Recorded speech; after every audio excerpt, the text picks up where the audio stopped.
Good morning, everyone. My name is Ananya Prakash Pure, respected headmaster, teachers, parents, and all my dear friends.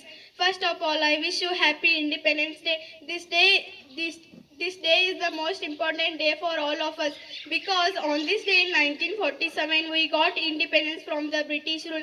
Friends, our great freedom fighters like Mahatma Gandhi ji, Pandit Nehru, Lokmanya Tilak, Lala Lajpat Rai, Dr. B.R. Ambedkar, Bhagat Singh, Subhash Chandra Bose, Rani Lakshmibai, and many others devoted their entire life for the independence from the British rule. Today we are today we are fortunate we are born in an independent country and we have our own fundamental rights.